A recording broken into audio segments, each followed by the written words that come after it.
India is an unsung hero in the world of specialty coffee. The moment you talk about specialty coffee or coffee culture, it has always been associated with France and Italy. Though global specialty coffee brands from Europe and the US have been procuring fine Robusta green beans, which they use as a base for their espressos, India has always been perceived as a mass coffee bean supplier. However, not many know that 30% of the coffee grown in India are best quality Arabica beans, which are typically used in specialty coffee.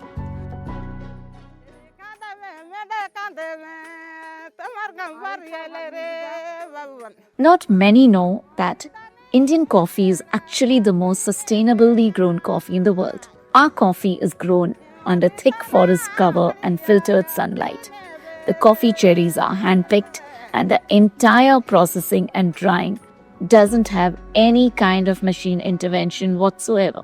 There are a bunch of Indian specialty coffee entrepreneurs who are trying to put the Indian specialty coffee narrative on the global map. Specialty coffee represents coffee grown and sold which have at least an adequate quality benchmark. Like in wine, coffee also is cupped and tasted and you give a score to the coffee.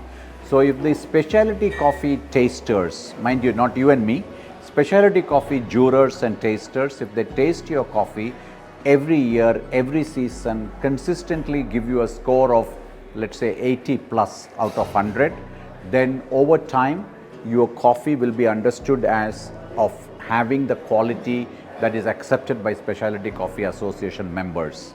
In other words, if your coffee is consistently sold only to specialty coffee importers, specialty coffee roasters, that means you're meeting the quality standards of the association.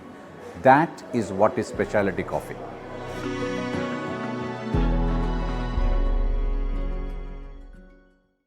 So the core for us is to come up with beverages that focus on highlighting the quality of coffee that we have. So while we have all of the traditional favorites like cappuccinos and Americanos, we do have seasonal offerings in the cafe that try and come up with something new and exciting to keep customers engaged. At the same time, we never want these beverages to lose the essence of the coffee. In terms of our pricing strategy, we are producing a very high quality beverage, and so the pricing has to reflect that. That being said, we don't want to be the most expensive person in the market. We don't want pricing to be something that prohibits people from trying us out. Coffee is something that is a very regular beverage that people like to consume regularly, and pricing shouldn't get in the way of being able to enjoy a cup of coffee every day. We are in the early stage of being recognized as a location which grows specialty coffee. For the simple reason that mostly Indian coffee has been traded in commodity. It has been used for blends, etc., but not because of their finer nuances. And there are a variety of reasons for that.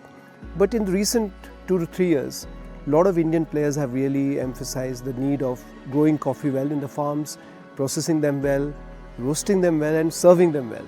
Because unless and until you standardize each of the steps, you really don't fit into the zone of specialty. It's like your fine wine, it's like your single malt whiskey where the finer taste notes are very important, and it doesn't happen just by brewing it right. You have to get the entire value chain well controlled to reach there.